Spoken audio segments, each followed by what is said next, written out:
garage smelled like oil, rust, and survival. And in the corner, a little girl who could fix engines better than most men, but couldn't fix her own broken life. In a rust-streaked garage tucked behind a forgotten stretch of Kentucky road, 12-year-old Gracie Miller wiped grease from her hands with the corner of an old flannel shirt that used to belong to her mother. The sun was barely up, but she'd already diagnosed a busted carburetor, soldered a cracked wire casing, and scribbled engine notes in the back of a torn school notebook. She worked alone, fast and focused, not because she wanted to, but because she had to. Her mother had been in a coma for 3 months, and Gracie, undocumented and invisible, lived in the shadows of a town too busy to notice a girl fixing motorcycles better than most grown men. The garage wasn't just where she worked, it was home. Her mattress was a pile of blankets behind a rusted shelf. Her dinner was usually instant noodles cooked over a radiator. And still, every night she left the porch light on just in case her mother woke up and found her way back. What Gracie didn't know was that fate was about to roll in on 2 wheels inked in silence, regret, and the low rumble of a broken man searching for a reason to stay. The engine coughed like an old man in winter as the biker rolled in, tires crunching over gravel sunken into dirt. The garage was a squat, rust-rimmed structure on the outskirts of a Kentucky town nobody ever passed through on purpose. It was the kind of place where the trees leaned tiredly, the air smelled of oil and regret, and people who ended up here usually didn't want to be found. He killed the ignition. With a flick of his gloved hand, pulled off the helmet, and swung one heavy boot to the ground. Dust swirled around him as if unsure whether to welcome or avoid him. He was tall, though time had carved a permanent bend in his shoulders, and broad in the way that made strangers keep a polite distance. The sun caught the edge of his mirrored sunglasses, revealing nothing but steel and silence. His hair was long, dark, tied back in a low, sloppy knot that matched the rough line of his jaw. Old scars crisscrossed his forearms like faded road maps. Tattoos peeked from under his sleeves, ghosted with age and ink that had bled a little too deep. He wore black, blacker than the road behind him. Faded denim, cracked leather boots that had chewed through miles of asphalt and still weren't done. He moved like someone who used to move faster, used to hit harder, but had learned to slow down so his past wouldn't catch him. The sign above the garage door had long since lost half its letters. One flickering light bulb buzzed overhead, drawing no customers and no comfort. Still the man walked forward, pushing his sputtering motorcycle with the kind of reluctant care you might offer to a dying dog, part pity, part guilt. The bike had seen better days just like him. Rust hugged the gas tank. The seat was patched with duct tape, and the rearview mirror hung loose, a perfect metaphor. He didn't knock, just stood there letting the engine's final gasp echo into the quiet. Inside he heard metal tools clinking. No music, no chatter, just the rhythmic pulse of someone working fast, steady, sure. He squinted toward the garage's half-open bay door, adjusting his stance as if unsure whether to expect a grizzled old mechanic or some teenage dropout with greasy fingers. Either way, he didn't plan to talk much. He never did. Words had weight, and he'd spent too many years speaking the wrong ones. A gust of wind kicked up dust behind him, but he didn't flinch. He lit a cigarette with the edge of his thumb, the motion automatic practice, something he did when silence stretched too long. And still, he waited. For someone to notice, for someone to say we're closed, for something, anything, to pull him back to the road. But what he didn't know was that the person walking out from under the lifted hood wasn't a man, wasn't even old enough to drive. She was 12, barefoot, sharp-eyed, and holding a wrench like it was part of her body. She looked at him once, then the bike, then wiped her hands on the front of her oil-streaked shirt and said, "You want it to run or you want it to sing?" For the first time in weeks, the man blinked like something had broken through the layer of dust he'd built around himself. He hadn't expected the mechanic to be a kid, much less a 12-year-old girl with engine grease smudged across her cheek and a fire behind her eyes that didn't belong to someone that young. At first, he said nothing, just handed her the keys, nodded toward the busted Yamaha, and waited for some adult to appear from the shadows and take over. But no one came. She inspected the bike in silence, crouched with the precision of someone who'd done this 100 times. Her hands moved fast, too fast for a novice, checking the plugs, tightening bolts, testing the chain, wiping down the throttle housing with a practiced flick. Her concentration was absolute, clinical, like this machine was the only thing standing between her and the end of the world. and maybe he thought later it was. When she finally spoke, her voice was calm, but clipped all business. Your timing belt's loose, brake fluid's leaking, rear springs bent from the inside. She didn't ask what happened or how, just told him what it needed, how long it would take, how much it would cost, though her price was far too low. You the only one working here, he asked, testing her. She didn't look up. Yeah. Where's your old man, he pressed. She gave a dry shrug as if the question was too big or too pointless to answer. He didn't push. Something in her stillness told him this wasn't a situation where questions helped. So he watched. Watched how she wiped tools after use. Watched how she kept a half-eaten granola bar wrapped in a paper towel under the workbench. Watched how she turned off the lights she wasn't using, every bulb, every switch, like electricity was a luxury. She didn't wear shoes.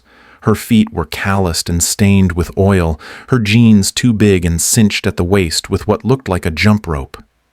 And her voice, when she did speak, carried that blend of caution and command that only came from kids forced to grow up faster than they should. Over the next hour, while she worked and he waited, small things began to surface. There was a mattress behind a rusted shelving unit layered in old blankets, a single bowl and spoon on a crate near the back wall, a dog bowl, though no dog was in sight, a school workbook torn at the corners, half buried under an alternator. He watched her eat a cold can of beans with a screwdriver handle. No complaints, no hesitation. And when the wind blew through the broken side window, she calmly pulled on an oversized hoodie and tucked her hair behind one ear without ever looking up from the brake assembly. He didn't ask why she was alone. He already knew. Life had a way of abandoning people without explanation, and this girl looked like she'd stopped expecting anyone to stay a long time ago. Still, it unsettled him. There was no adult here, no family, no backup. Just her and the machines she kept alive like they were her brothers. She moved like she belonged to this place, like she was welded into the walls. And the most jarring part wasn't how competent she was, but how normal she made it look. Like sleeping in a garage, fixing motorcycles, and fighting to stay invisible was just another Tuesday. He didn't remember the last time he stayed anywhere long enough to finish a cigarette, let alone care about someone else's business. But something about the girl, about the way she worked in silence and barely blinked when the wind slammed the garage door shut, made him linger longer than he meant to. Ray Dawson had been many things in his life, biker, brawler, drifter, but brave wasn't one of them, at least. Not where it mattered. 12 years ago, he'd walked away from a hospital hallway lined with flickering lights and unanswered questions. There had been a woman with tear-streaked cheeks begging him to stay a newborn in the ICU, wrapped in too many tubes, and a decision that should have been easy if he'd been half the man people thought he was. But he wasn't. He'd left. Told himself he wasn't ready. Told her the child wasn't his. Told every lie he needed to disappear into the road. And the truth. It chased him for over a decade. Always a few miles behind, always showing up in the reflection of gas station mirrors, or in the eyes of kids who looked too much like him to ignore. He thought he'd buried it. Then came this girl. This barefoot mechanic who looked nothing like the child he never held, but still managed to make his chest clench in the same painful, unfamiliar way. She hadn't asked for help, hadn't flinched when he raised his voice the first time, hadn't begged for anything, and maybe that's what cracked him. Ray didn't believe in signs, but he knew guilt when it sunk its claws in, and this garage reeked of it, coated every wall, every wrench, every corner with the quiet resilience of someone left behind. He started with small things. A bolt tightened here, a tail light fixed there. Said he was just killing time while she worked. But the truth was, he needed a reason to come back. Needed something to do with his hands that didn't involve hitting or running. One night it rained hard. She didn't come out to unlock the door. He waited engine idling in the gravel, pretending he didn't care. When she finally stumbled out, pale and trembling, her breath hitching from fever, he didn't think, just picked her up, threw his jacket over her shoulders and drove. Straight to the hospital. No questions, no paperwork, no lies. It was the first time he'd stepped into a hospital since that night 12 years ago.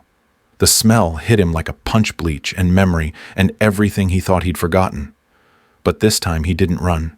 He filled out the forms, paid with cash, sat in the corner while she slept under a thin blanket of fee in her arm, her face finally soft with exhaustion. And when the nurse asked if he was her father, he didn't correct her. Just nodded once, slow and silent, and stayed through the night. It wasn't redemption. Not yet. But it was the first right thing he'd done in a long, long time. Gracie Miller was 12 years old, though if you asked the man in the leather jacket watching her from the garage entrance, he might have guessed 15 based on the way she moved, deliberate, unsmiling, always 2 steps ahead of what needed fixing. But then she turned toward the light and he saw it. The unmistakable softness of a face not yet shaped by time, still caught somewhere between a child's innocence and a fighter's fatigue. 12. Just 12. But the name Gracie Miller was already worn into the side of a battered red toolbox scrawled in black permanent marker like a brand she gave herself. She didn't wear it like a kid. She wore it like someone who had no one left to say her name out loud. Her frame was small, wiry, all elbows and defiance. Her hair, the color of old copper wire, was tied in a messy knot to keep it away from her eyes, though stray strands always escaped and curled with sweat and dust across her forehead. She wore a long-sleeved t-shirt stained with oil and sun-faded beyond its original color, tucked into jeans, 2 sizes too big and cinched at the waist with a broken bungee cord. Her boots didn't match. One was a steel-toe work boot, the other a cracked Converse high-top held together with black electrical tape. Her voice, when she used it, was low and dry, the kind of voice that didn't ask for attention, but earned it anyway. Gracie didn't smile often, but when she did, it was brief and tight-lipped, like a secret she'd accidentally let slip. She smelled like gasoline rust and pine needles, the kind of scent you carried when you'd been living among machines longer than people. But under the grit and sweat, there was a discipline to her, an engineer's precision hiding in a child's body. She kept her tools clean, her workspace tighter than any adult mechanic Ray had ever met. She labeled everything with masking tape and scribbled torque values in the margins of old math notebooks. There was a coffee can on the counter, marked tires or tuna, and every time she finished a job, she counted the bills one by one, folded them into thirds, and slid them into that can, like it was a bank vault. She didn't talk about school, didn't talk about friends, didn't talk about the mother Ray knew had to be somewhere in this story, if only by absence. What she did talk about when she spoke at all was compression ratios, spark plugs, thermal expansion, things that made her eyes flicker in a way that no toy or candy bar ever could. She worked not like someone with a hobby, but like someone with a purpose. Every bolt she tightened was a decision. Every engine she revived was a small refusal to give up. And there was a stillness about her even when she moved, like she'd learned early that the world doesn't slow down just because you're small, and if you want to survive, you better start swinging before it notices how young you are. Gracie Miller wasn't just a girl in a garage. She was the garage, its keeper, its mind, its stubborn, soot-covered soul. Gracie Miller balanced 2 worlds with the kind of quiet precision most adults couldn't manage on their best day. At 7 in the morning, while other kids were dragging backpacks through the school parking lot, she was already elbow-deep in a dirt bike engine, fingers slick with oil breath fogging in the cool garage air as she muttered to herself about misfires and carbon buildup. By 8:30, she'd wiped her hands on an old towel, pulled a hoodie over her grease-stained t-shirt, and walked the half-mile to school with a small notebook in her back pocket. Not for homework, but for jotting torque specs and fuel-air ratios in the margins. She sat in the back of every classroom, quiet alert, and always tired, but never inattentive. Her teachers described her as unremarkable, but that was only because none of them had ever seen her pull the cylinder head off a 4-stroke engine and rebuild it from memory. When the last bell rang, she didn't stay to talk or play or pretend. She walked straight back to the garage, unlocked the rusted door with a key tied to her shoelace, and resumed work as if the school day had only been a coffee break. Changing oil was second nature. She moved with mechanical rhythm, lift, drain, seal, refill, like her body had memorized the steps before her mind did. She replaced spark plugs in under 3 minutes without stripping the threads. She tuned carburetors by ear, relying on a finely trained instinct that seemed almost unnatural for someone who hadn't even hit her teenage years. Clutch cables. She could adjust those in her sleep. Brake pads done before the sun went down. And when something stumped her, which wasn't often, she didn't panic or pout. She wiped her hands, sat cross-legged on the concrete floor, flipped through one of the battered repair manuals she kept under her cot and figured it out. She had no one to teach her, no mentor over her shoulder, just memory necessity and a stubborn refusal to fail. Every job she took wasn't just about money. It was survival. The customers didn't know her story, and she didn't offer it.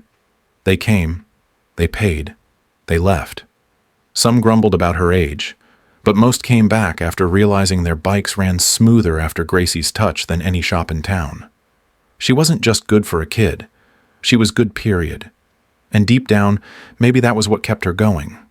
Not praise, not pride, but the quiet knowledge that every engine she fixed meant one more day she could stay afloat on her own terms. For the past 3 months, Gracie Miller had been living like a ghost in plain sight, slipping between school hallways and garage shadows, answering to no one, belonging nowhere. Her mother had been in a coma since the night the fever spiked, and the ambulance doors slammed shut behind them, and Gracie had refused to leave the hospital until the nurses forced her out.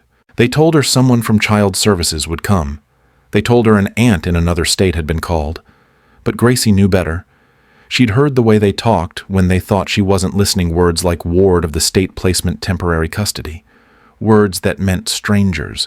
Words that meant being torn from everything familiar and shipped off to some unfamiliar room with rules and bedtime schedules and people who didn't know how her mom liked her tea or why she never left the house without checking the tire pressure. So Gracie ran, not with a suitcase, not with a plan, just with the garage keys her mother had left on the kitchen counter and the determination to keep them both from disappearing. She stopped answering calls. She erased her name from school forms. She told the neighbors her mom was visiting family out of town. When someone from social services knocked, she stayed so still under the workbench she swore she could hear her own heartbeat echo in the wrench drawer. Every day became a quiet negotiation between visibility and survival. She woke up early to avoid questions. She avoided crowds, avoided eye contact, avoided anyone who might recognize that she was, by all technical definitions, a child living alone. But she didn't see it that way. To her, this wasn't abandonment, it was strategy. She paid bills with the cash she earned, fixing motorcycles. She rationed food and electricity with the discipline of someone twice her age. She washed her clothes in a plastic tub behind the garage and hung them under the eaves to dry. And every few days she snuck into the hospital waiting room, sat there in silence for a few stolen minutes, then slipped back out before anyone could notice. The worst part wasn't the hunger or the cold or even the loneliness. It was the waiting, the not knowing. The way every sunrise might be the one where someone found her, or worse, the one where no one did. And still she stayed, because as long as she kept the garage running, as long as she kept her mother's name on the mailbox, Gracie could pretend they hadn't lost everything, at least not yet. The words came out quietly, almost like an afterthought, but they hung in the air with the weight of a life built entirely on sacrifice. "If I go," Gracie said, not looking up from the carburetor she was adjusting, "then she goes too." Ray had asked her something simple, something any normal kid wouldn't hesitate to answer. He'd asked where her family was, who was taking care of her, if there was someone who knew she was sleeping in a garage and eating canned beans cold. But Gracie didn't answer right away. She just tightened a bolt, wiped her hand on her jeans, and let silence fill the space between them. Then came those 10 words. Soft, firm, final. Not a plea, not self-pity. A fact, one she had already accepted. In her mind, it wasn't even a question of survival. It was simple math. If she gave up, if she let herself be taken away, folded into the system, forgotten in some stranger's living room, then her mother, lying in a hospital bed with tubes in her arms and a machine breathing for her, would truly be alone. And that wasn't an option. Because even if her mother couldn't open her eyes, even if the doctors whispered timelines and prognoses behind closed doors, Gracie believed she could still feel her, still know she hadn't been abandoned. And so Gracie stayed, dirty, exhausted, terrified some nights, but rooted like a tree that had decided it would rather crack in a storm than bend. That single sentence revealed everything Ray hadn't known how to ask. It explained why she worked like she was racing a clock, why she never took a day off, why every dollar earned went into a jar marked Mom. It explained why she never cried, never panicked, never begged. Because this wasn't about fear. It was about devotion, about holding on to the only person in the world who had ever held onto her. Ray didn't say anything in response. What could he say? He just stood there, cigarette long dead between his fingers, staring at a kid who had no business carrying that kind of weight on her shoulders, but did it anyway without complaint. And for the first time in years, he felt something in his chest shift, not guilt, not pity, but the heavy, slow ache of recognition. Because once, long ago, he'd had someone worth staying for, and he hadn't. But this girl was choosing to stay every single day, no matter what it cost her. Ray Dawson was the kind of man who drew attention without asking for it, a shadow cut from leather, and silence stitched together by the road and held in place by things he never talked about. He was in his early 40s, though. Years on the highway had weathered his skin like old canvas, and the lines around his mouth suggested more fights lost than won. His hair was long, dark, streaked with silver, and always tied low at the base of his neck, like a soldier refusing to retire his uniform. A thick scar split his left eyebrow. Another ran from the base of his thumb up into his sleeve, and one jagged line peeked out from his collarbone when the shirt collar dipped low. They weren't tattoos meant to impress, they were reminders etched by blade asphalt and consequence. He wore the same black denim vest year-round, patched with faded club insignias he never explained, over shirts that smelled like oil and regret. His boots were heavy and loud, worn down at the heels from thousands of miles that he never spoke of, and his gloves, fingerless and cracked, clung to him like habits too old to break. People in town didn't know much about him, only that he kept to himself and rode a bike that growled louder than most trucks. He didn't wave at neighbors, didn't stop for small talk, didn't laugh at the diner when the waitresses told jokes. He came in late, ordered black coffee with no sugar, and left before anyone could ask his name. He was the kind of man who didn't make eye contact unless you gave him a reason. When he spoke, which was rare, his voice was low, rough, like gravel under boots, and always direct, never more words than necessary, never softer than needed. Most people figured he was just another drifter with too many stories and too few people left who cared to hear them. But those who looked closer noticed things: the way he parked far from other bikes, the way he always faced the exit, the way he never touched alcohol, even when others offered, and how his knuckles tensed slightly every time a siren wailed in the distance. There was a restlessness in him, not the loud kind, but the quiet, dangerous kind, the kind that builds in silence and never really leaves. Underneath his hard shell, though, there was something else. Not softness exactly, but gravity. He wasn't cruel. He wasn't careless. Just a man who had once cared too deeply, lost too much, and learned the hard way that distance felt safer than attachment. And yet, as he stood in the dusty garage, watching a barefoot 12-year-old girl rebuild an engine with the focus of a surgeon, something unfamiliar stirred beneath the surface, something he thought he'd buried with the past. Ray Dawson stood at the threshold of the garage, his shadow cutting across the cracked concrete floor as he took one long look around the space that smelled of oil rust and sun-baked rubber. His bike sputtered behind him, coughing smoke from the tailpipe like a tired animal.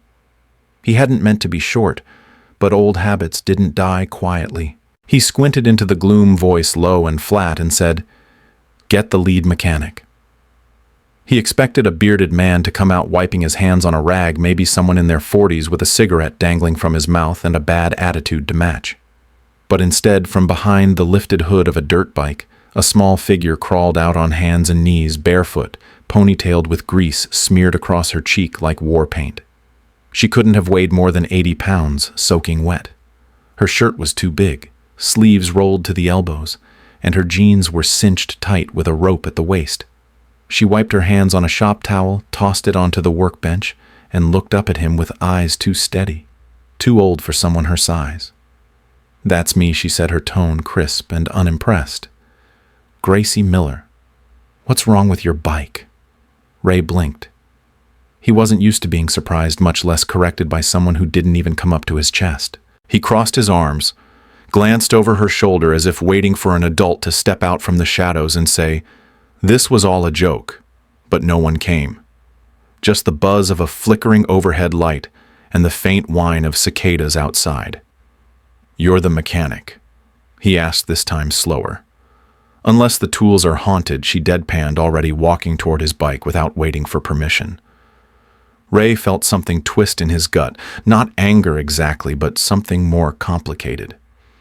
He hadn't meant to insult her, but his tone had made assumptions and she'd called it out without flinching. He watched her circle his bike like a hawk, crouch near the chain, tap the exhaust twice and nod to herself as if confirming a hunch.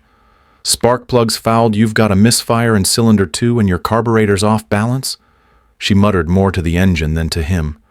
Whoever tuned this last either didn't know what they were doing or they didn't care. Ray opened his mouth to respond, but no words came.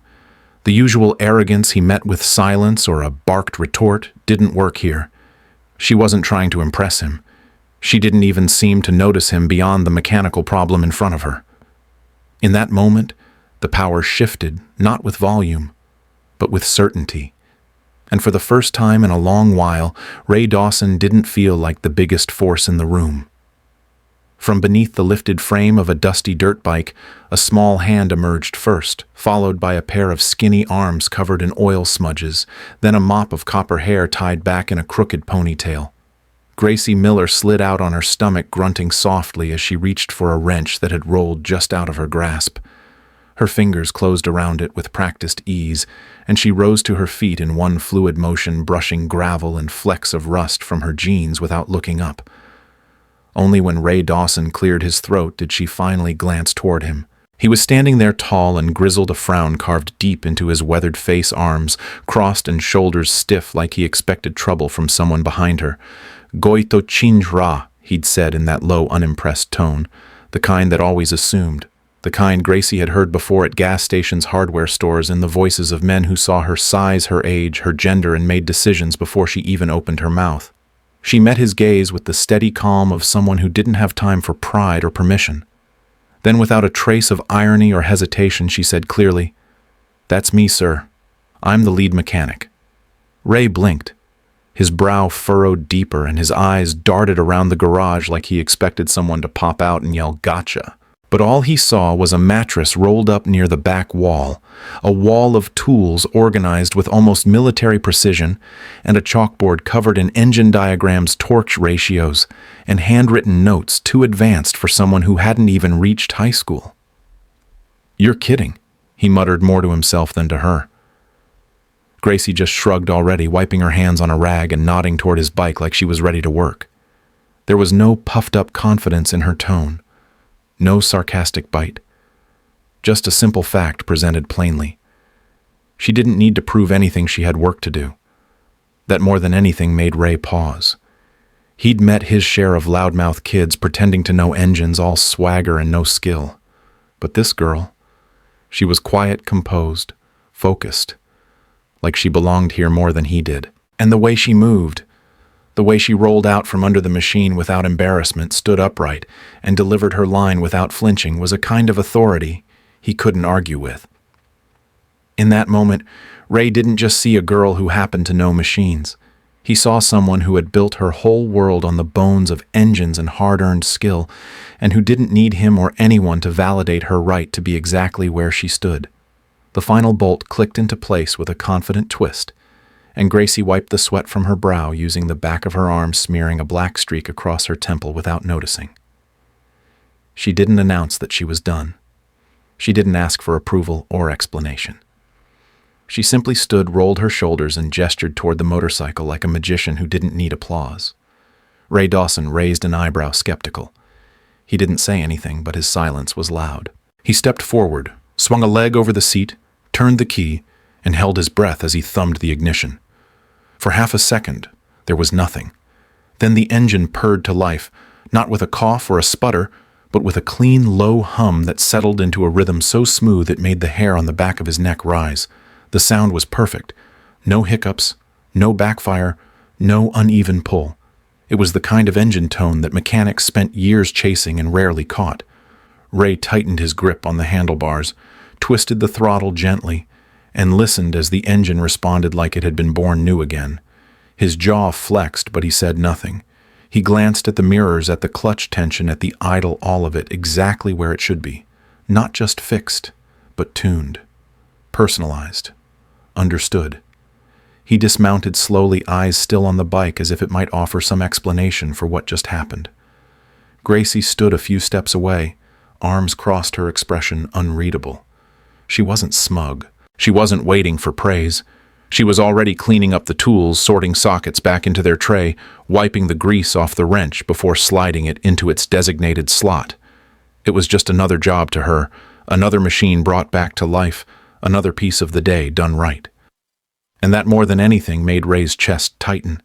He'd come in expecting to argue, to correct, to take over. Instead, he'd been disarmed by competence so precise, so unapologetic, that there was nothing left to question.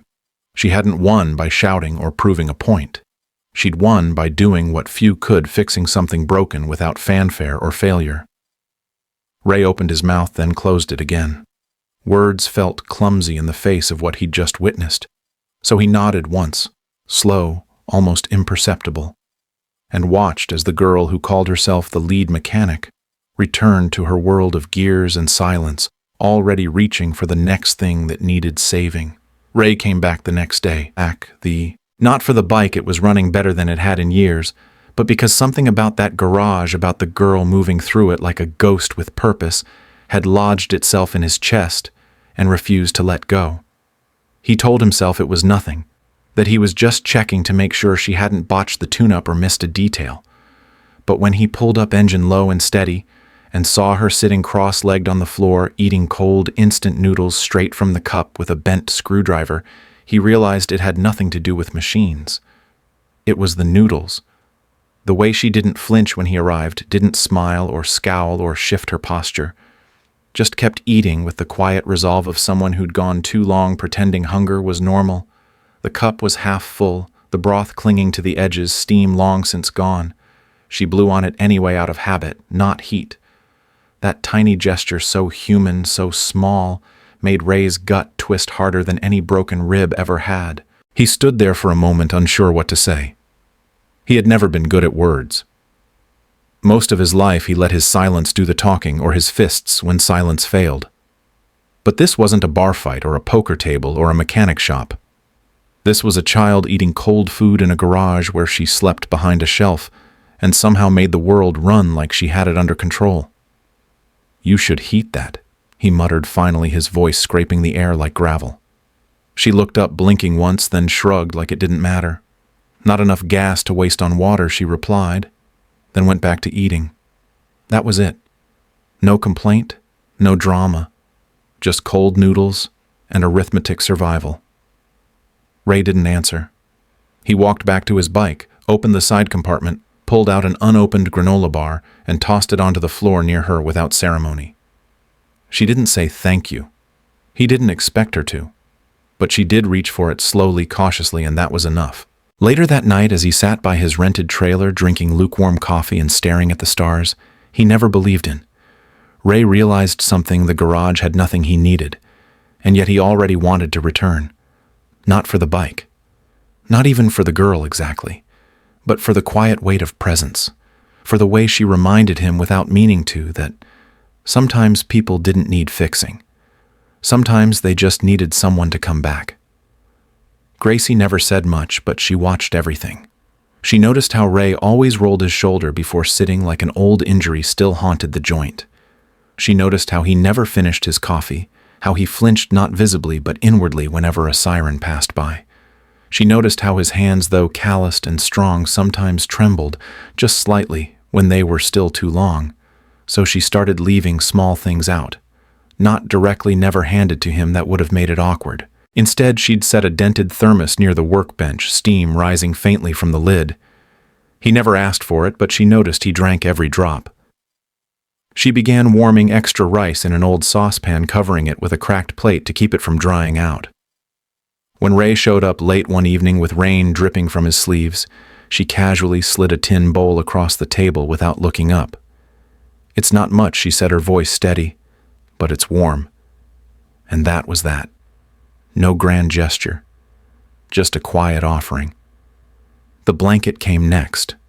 One night the garage was colder than usual, and Ray had dozed off in the corner chair, arms crossed, head tilted back. Gracie didn't wake him. She didn't speak. She just pulled a faded, threadbare quilt from behind the shelf one her mom used to keep in the car trunk for emergencies and draped it over his lap. He stirred but didn't open his eyes. The next morning he folded it neatly and placed it on the chair without a word. That became a pattern. A quiet ritual of noticing and responding not out of obligation, but out of understanding. Gracie didn't know much about Ray's past, but she didn't need to. She could see it in the way he lingered too long without admitting he was staying, in the way he fixed small things around the garage without being asked, the leaky faucet, the loose hinge, the light that buzzed too loud. Her care didn't come in speeches or advice.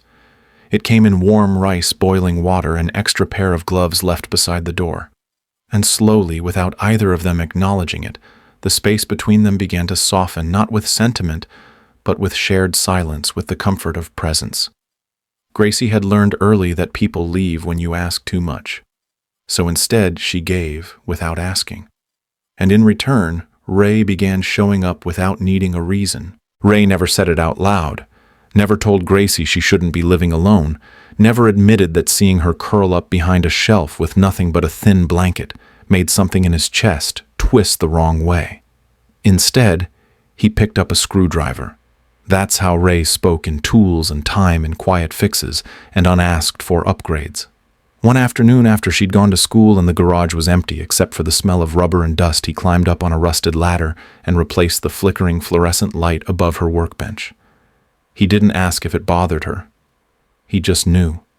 That buzzing the way it blinked every few seconds, it would drive anyone crazy, especially someone who worked in silence. The new bulb was soft but steady, casting a clean white glow that didn't hum like a hornet's nest. A few days later, he noticed the back corner of the garage didn't latch right. The wind kept pushing it open, cold air sneaking in at night. So he reinforced the hinges with steel brackets screwed in a heavy-duty slide bolt and added foam insulation to the edges. She didn't mention it, but she stopped wearing her hoodie to bed after that. Then came the camera. Ray didn't trust people. Not after the things he'd seen, the things he'd done. And especially not with a 12-year-old girl sleeping alone, surrounded by expensive tools and no locks worth a damn. He didn't ask for permission. He just mounted a small, motion-sensitive camera above the garage door, hidden beneath the overhang. It sent footage to an old burner phone he rarely used, one he now checked every night before going to bed. If anything moved near the entrance after midnight, he'd know. He also added a motion light above the entryway, just enough to scare off anyone creeping around after dark. He didn't explain why, just said power bill won't go up much and left it at that. Every nail he hammered, every bolt he tightened, was a kind of apology for being late, for not showing up sooner, for the ways he'd failed in the past that he couldn't fix now. Gracie never asked why he was doing it, and Ray never offered a reason. But one evening, as she stood in the doorway and flipped the switch to see the new light shine steady across her tools, she said softly, "Thanks." He just nodded, wiped his hands on a rag, and kept working. It wasn't love in the way most people recognized it, but in the language of the broken, of the ones who had learned to stay quiet and show up, it was loud enough. They never talked about it, about why Ray kept coming back, about why Gracie always left the garage door unlocked after sunset, or why his boots were always the first sound she heard in the mornings before school. There were no questions asked and no promises made. But somewhere between the hum of the repaired light fixture and the steam rising from mismatched mugs of instant coffee, a kind of understanding settled between them. It was never spoken aloud. That wasn't how either of them worked. Ray had spent most of his life building walls out of silence, and Gracie had learned early that words didn't make people stay. But actions did. So they moved around each other like people used to being alone, slowly learning how not to be. He'd replace a frayed extension cord without saying a word. She'd boil an extra egg and quietly set it on the edge of his plate. He'd fix the hinge on her locker at school when no one was watching. She'd leave a folded sweatshirt on the chair he always slept in just in case. Every gesture was a sentence left unspoken. Every shared glance was a line in a story neither of them had the vocabulary to tell. And yet the story wrote itself in quiet mornings and safe evenings, in the gentle rhythm of routines that weren't planned, but kept repeating. Gracie didn't ask why he didn't leave. Ray didn't ask if he was allowed to stay. But every day he showed up, the space between them grew a little softer, a little warmer. There were no declarations, no dramatic turns. Just Ray coming back and Gracie not locking him out. That was the language they both understood, the language of staying. When someone's whole life had been built on people walking away, staying became the loudest thing you could do. One night, as a storm rolled in and the rain drummed hard against the tin roof, Ray lit a candle on the workbench and sat beside her while she did her math homework. He didn't say a word, just sat there thumbing through a dog-eared repair manual, pretending to read. Gracie didn't thank him. She didn't need to. The candlelight danced across both their faces, and in that quiet moment filled only with pencil scratches and thunder, it was clear he wasn't there because of obligation. He was there because something in this broken, oil-stained corner of the world felt like a place worth returning to. And she didn't send him away because in her own way, she'd decided he'd earned the right to stay. Travis Boone showed up on a Wednesday unannounced, wearing a pressed shirt too clean for this town and a smile too sharp to trust. He stepped out of a rental car with New York plates, his shoes polished, his hair slicked back like he hadn't touched a wrench in his life. The sun bounced off the hood of the car, but he didn't flinch. He just stood there, hands in his pockets, surveying the garage like it was something he'd once misplaced and now meant to reclaim. Gracie was changing a tire when she saw him, hands black with greased strands of hair stuck to her cheek with sweat. She didn't recognize him. Not at first. He looked like someone who belonged in courtrooms, not carburetors. But then he spoke smooth, low, rehearsed. "This is Boone's garage, right?" he asked, though he already knew the answer. Ray came out from the side door, wiping his hands, his eyes narrowing instantly. Something about the man set off alarms he hadn't heard in years. "Who's asking?" Ray said. Travis offered a too-quick grin, then reached into his coat pocket and pulled out a folder. "Legal documents, deeds, proof. Name's Travis Boone," he said. "This place used to belong to my family, and as of last week the paperwork's clean. I'm here to sell." Gracie froze. Boone. The name clanged in her head like a wrench hitting concrete. She'd seen it before in old mail addressed to her mom, in faded paperwork buried in drawers she wasn't supposed to open. Ray said nothing, but his fists clenched by his sides. Travis looked past him, locking eyes with Gracie now, as if studying her for the first time. "You must be the girl everyone's been talking about," he said with a smirk. "Fixing engines like a grown man. That your mother's blood in you." The air turned thick. Gracie's mouth went dry. She didn't answer. She couldn't. Because suddenly it made sense, the name, the sudden appearance. The way her mother never talked about her father, only ever referred to him as a mistake not worth repeating. And now here he was, trying to cash out the only home she had left. He hadn't come for her.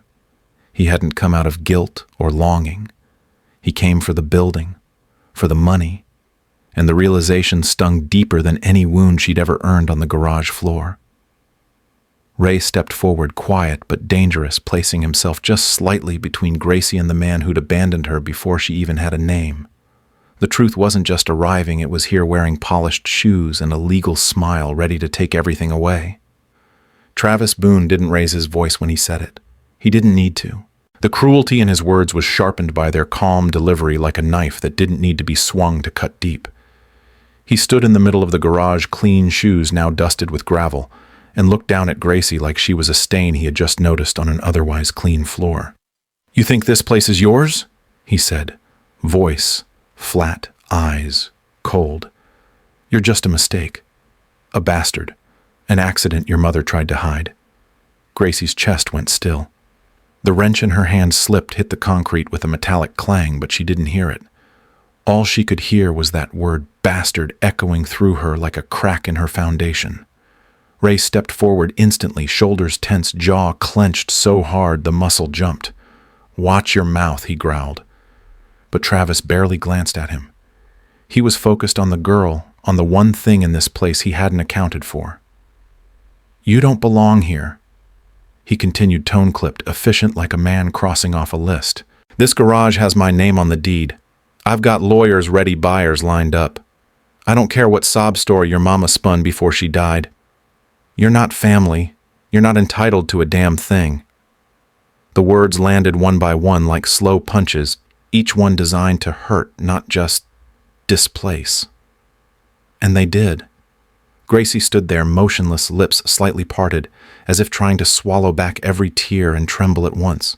Her hands were clenched at her sides, nails biting into her palms, but she didn't cry. She wouldn't give him that. "You left her," she said finally, her voice quiet but not weak. "You left us before I was even born." Travis laughed, a short, bitter sound. "Damn right I did. She was nothing but trouble. Thought having a kid would change things. But I knew better. I cut my losses and now I'm cleaning up what's left."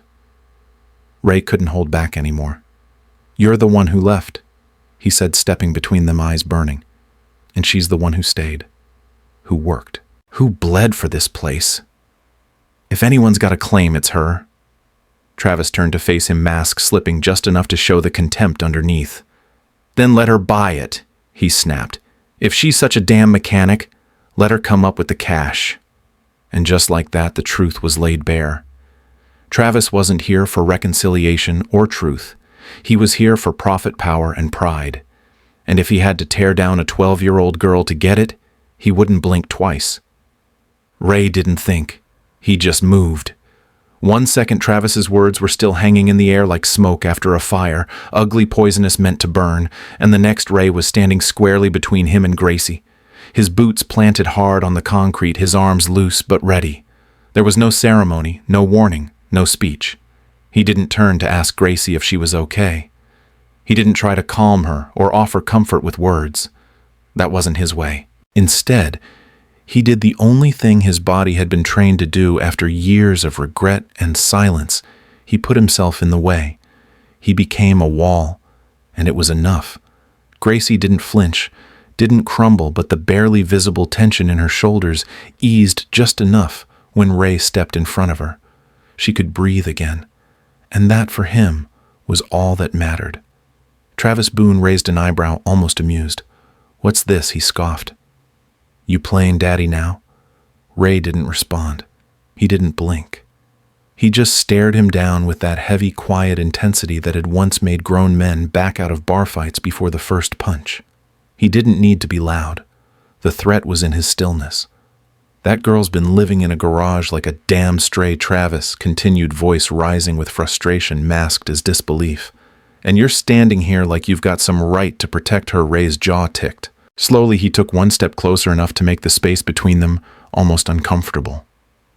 "I protect what deserves protecting," he said, voice low and calm, the kind of calm that could turn dangerous in a breath.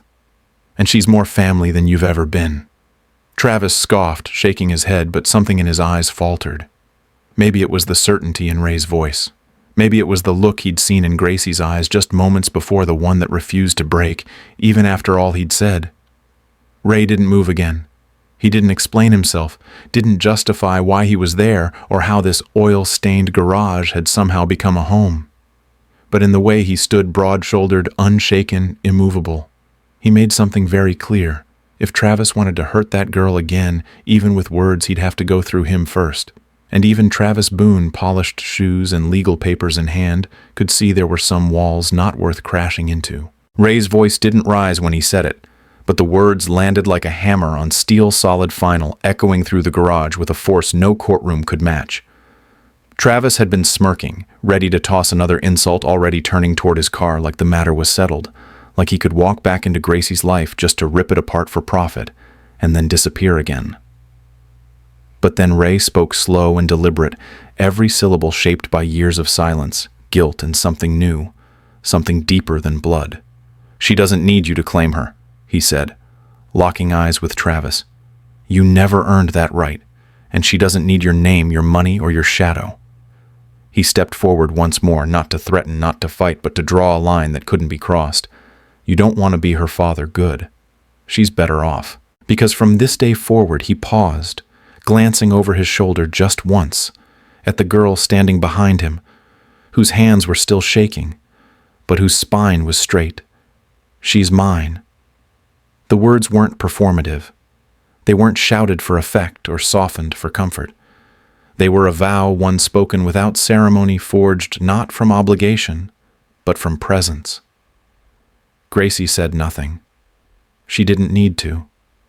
In that moment, she didn't care that Ray wasn't. Her blood didn't care that he hadn't known her since birth, or that they hadn't shared a last name. What they had built quietly day after day, meal after meal, bolt after bolt, was stronger than any biology. It was chosen, earned. And in that instant, when Ray claimed her not as a favor, not as a rescue, but as his own, she knew he meant it in the only way that mattered, through action. Travis didn't know what to say. His face twisted, not in shame but in disbelief, like someone who couldn't grasp how he'd lost something he never intended to keep. "You think that makes you a father?" he sneered. Ray didn't blink. "No," he said simply. "But I show up. Every day. I fix what I can. I stay. That's more than you ever did." And with that, the conversation ended. Travis turned, muttering something under his breath, and left without another look. The silence that followed was thick, but not heavy. It was the silence of a storm finally past. Ray turned back to Gracie, who was staring at him wide-eyed but unreadable. He gave her a nod, nothing grand, just enough to say, "You're not alone anymore." And she, for the first time in her life, believed it. The letter came folded in half, tucked into a plain white envelope, with the school district's seal stamped on the corner. It wasn't dramatic. It didn't come with a phone call or a long meeting or an apology for the months she'd spent surviving on her own. It simply said, "Gracie Miller is hereby approved for re-enrollment at Dawson County Middle School, effective immediately." That was it. Black ink on white paper. But for Gracie, it was more than just permission. It was proof that her life was finally, if quietly, starting to shift back into something resembling normal. Of course, it wasn't really the school that had changed. It was Ray. The moment he signed the guardianship paperwork, his signature scratched and crooked, like he still wasn't sure how to hold a pen with confidence. Everything else fell into place. The courts didn't ask many questions. He had a job, a clean record, and most importantly, he showed up. Every time they needed a form, he brought it. Every time someone tried to push Gracie back into the system, Ray stood firm. "She's with me now," he said. "You don't need to look anywhere else."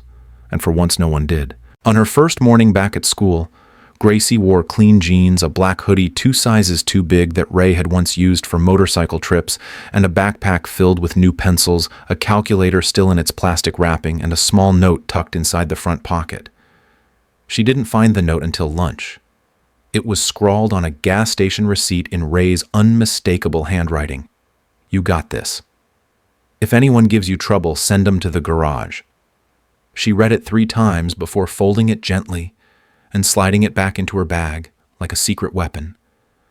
No one had ever written her a note like that before.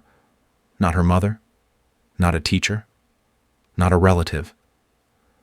It wasn't poetry. It wasn't long, but it meant everything. That day she sat through math, history, and science without flinching. Kids whispered, some pointed, a few tried to test her silence with snide comments. She ignored them.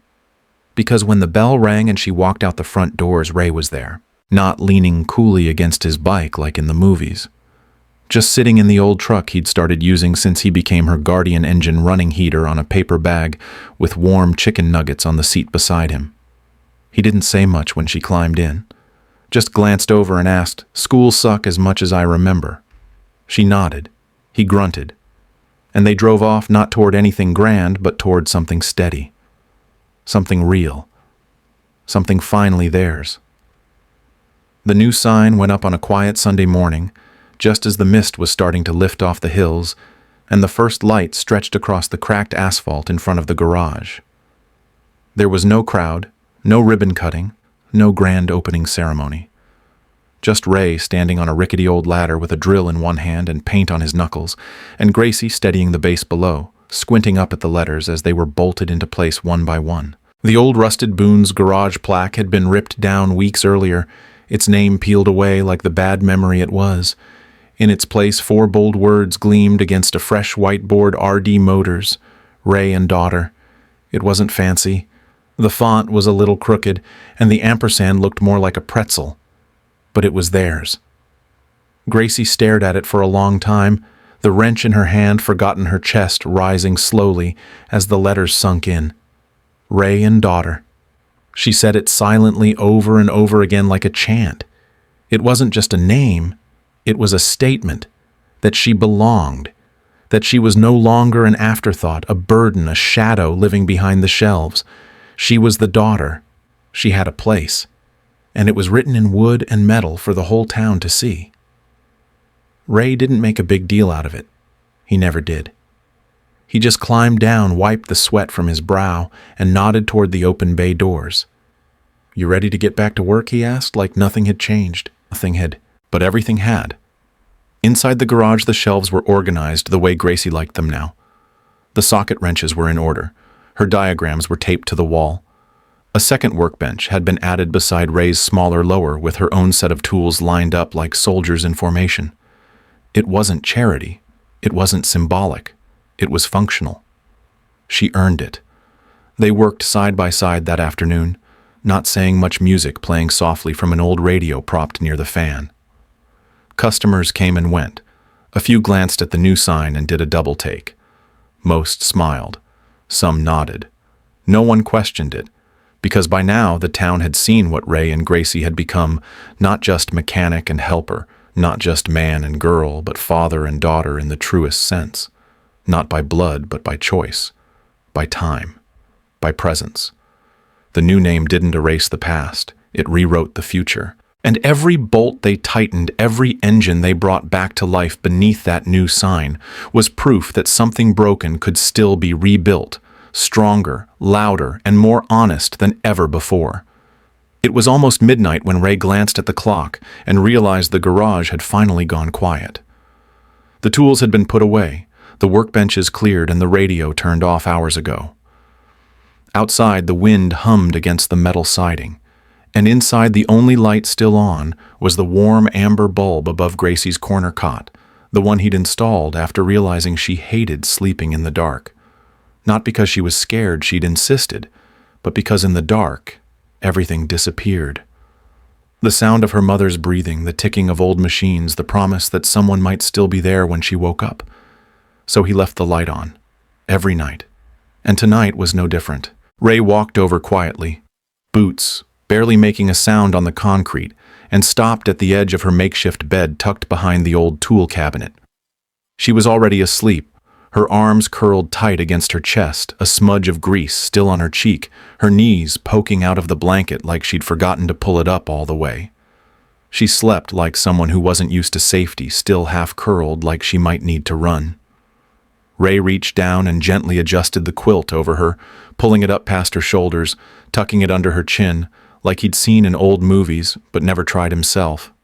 She stirred a little, not waking, just shifting her brow, relaxing the moment the weight of the blanket settled in. That was all it took. No words, no lullabies, just warmth, and the quiet confirmation that someone was still watching. He stood there for a while longer, not really thinking, just letting the moment settle. She didn't know how many nights he checked on her like this.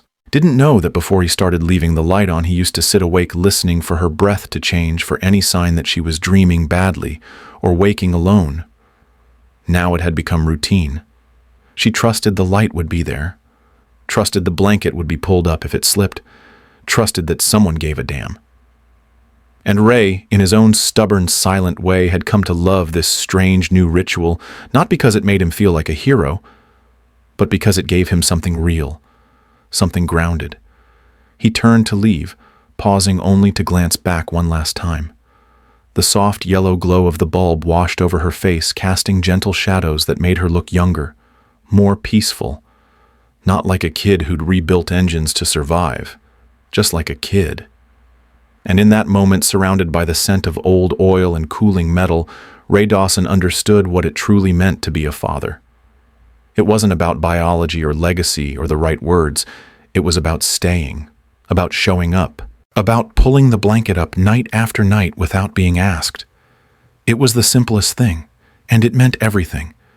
Family isn't always where we're born. Sometimes it's where someone chooses to stay, not because they have to, not because of shared blood or last names, but because they see, you really see you and stay anyway. Ray wasn't Gracie's father by law at first or by blood ever. He didn't show up in her baby pictures. He didn't hold her hand on her first day of school or tell her bedtime stories.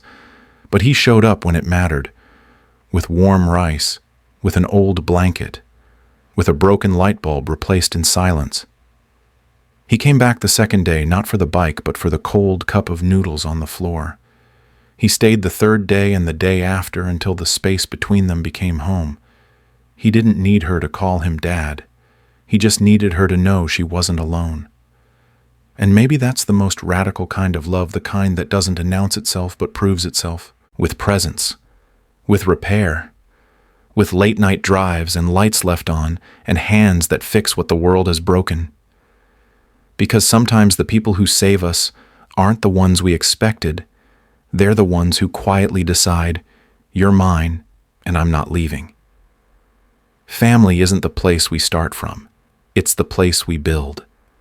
And sometimes it begins in a garage with mismatched tools and two people learning how to belong to each other, one bolt, one meal, one silent gesture at a time. If you've ever had a Ray in your life, someone who stayed when it would have been easier to walk away, drop a heart in the comments. Tag them. Tell us what they did. Let's fill this space with stories of chosen family. And if this story touched something in you, save this video so you don't forget it.